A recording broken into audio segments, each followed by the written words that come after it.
안녕하세요. 오늘도 예수 안에서 말씀 안에서 풍성한 하루가 되시기를 주의 이름으로 축복합니다. 오늘은 출애굽기 5장 1절로 9절의 말씀을 통해서 함께 은혜 나누기를 원합니다. 하나님께서 모세와 아론을 바로에게 보냈습니다.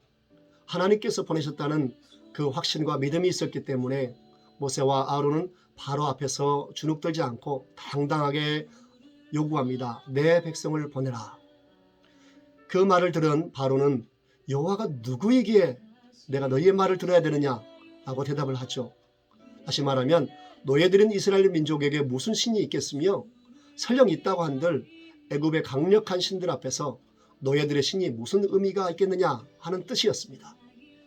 바로는 여호와의 이름을 들어본 적도 없으며 또 그렇기 때문에 대수롭지 않게 생각했고 깊이 알려고도 하지 않았습니다. 사실 이것은 모든 인간의 마음 속에 있는 본능적인 제약, 다시 말하면 하나님에 대한 불신과 스스로 주인 되려는 교만함을 나타내고 있습니다.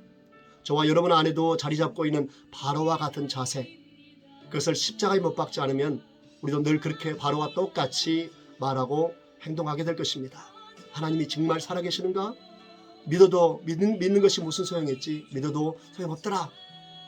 세상 사람들은 말할 것도 없겠지만 믿는다고 하면서도 예수님이 누구이기에 하면서 따르지 않는 것은 크나큰 죄악입니다. 바로는 사울 정도로 광야로 가서 히브리인의 하나님께 제사 드리도록 허락해달라는 말에 분노하면서 거절을 합니다. 그들의 요구를 무시했을 뿐만 아니라 그런 요구 자체를 아예 뿌리 뽑을 수 있도록 모세와 아론의 말을 거짓말로 만들어버리고 이스라엘 백성들이 벽돌 만드는 일을 더 힘들게 해서 그럴 시간을 주지 말라고 명령을 합니다. 바로가 모세와 아론의 말을 거짓말로 표현한 것은 이스라엘 백성들을 더 혹사시켜 그들이 모세에게 기대했던 소망이 헛된 것임을 깨닫게 하고 또 그들 사이에 서로 싸우고 이간질하게끔 하기 위한 것이었습니다. 사태를 악화시킨 책임은 나 바로가 아니라 너희들에게 헛된 꿈을 준 모세와 아론 때문이다. 모든 책임은 모세와 아론에게 있다. 라고 죄를 그들에게 전가시켜서 그들 스스로 싸우게 만들고 그들 스스로 무너지게 만들고 그들 스스로 포기하게 하기 위함이었습니다. 또한 그들이 일을 쉬거나 편하게 할 수 있는 결정은 여호와가 아니라 오직 바로 자신의 뜻에 달려있음을 깨닫게 하고 해방이라는 헛된 망상에 빠져 더욱 심한 고통 당하지 말고 애굽의 신인 나 바로만을 섬기며 복종하게 하려는 그런 계략이었습니다. 하나님의 계시를 하나님의 말씀을 거짓말로 만드는 것, 그리고 하나님의 말씀을 듣지 않아도 된다고 말하는 것, 그것이 사단이 역사하는 전형적인 전략이며 전술입니다. 때문에 우리는 말씀을 분명히 분별하고 정확하게 말씀의 편에 하나님 편에 설 줄 아는 분별력이 있어야 되겠습니다. 오늘 하루도 그런 분별력이 있어지기를 축복합니다. 그렇다면 여기서 하나님은 왜 바로가 반대하도록 왜 이스라엘을 더 괴롭히도록 놓아두셨을까요? 바로 하나님의 더 지혜로운 뜻이 있었기 때문입니다. 먼저는 그 일을 통해 하나님의 능력과 구원을 보이시기 위함이었고, 두 번째는 이스라엘을 훈련시켜서 그들을 하나 되게 하시려는 하나님의 뜻이 있었기 때문입니다. 한번 생각해 보십시다. 만약 바로가 이스라엘에게 친절을 베풀어서 그냥 걸어 나가게 했다면 무슨 일들이 일어났을까요? 이스라엘 백성들 가운데 하나님의 말씀을 듣고 즉시 움직이고 즉시 따르는 사람이 얼마나 되었을까요?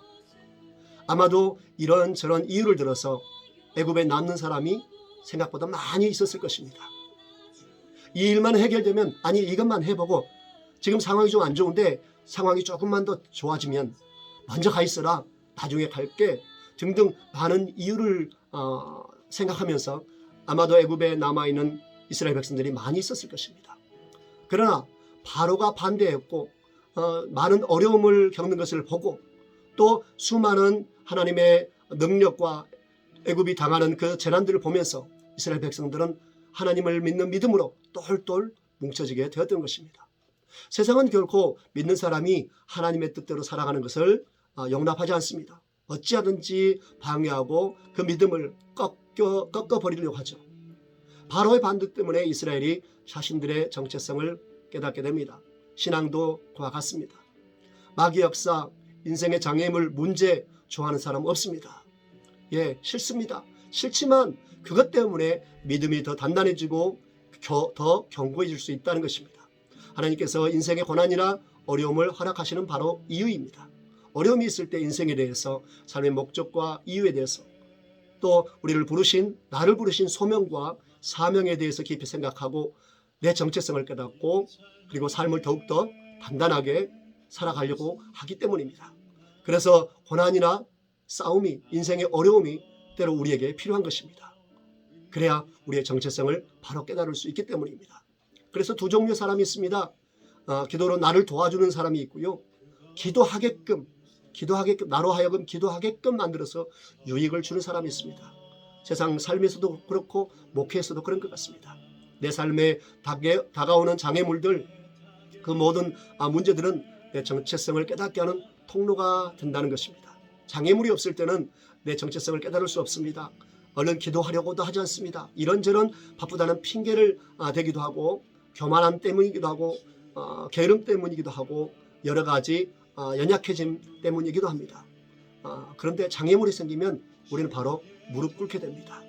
무엇 때문인지 생각하게 되고 또 내가 누구인지를 깨닫게 되고, 그러면 우리의 삶은 더욱더 단단해지고 일어날 수 있게 되는 것입니다. 그러기에 오늘 우리에게 다가오는 문제, 어려움, 때로는 염려의 것들이 더욱더 우리를 하나님 앞에서 훈련하는 귀한 것들이 될 수 있습니다. 그래서 오늘 또 우리 믿음의 사람들은 어떤 일을 만나든 어떤 사람을 만나든 모든 일에 감사할 수 있다는 것입니다. 오늘 우리가 만나는 모든 일들 가운데 오히려 감사로 맞닥뜨리면서 우리의 믿음을 더욱더 단단하게 세워가는 그러한 복된 날 되어지시기를 주님으로 축복합니다.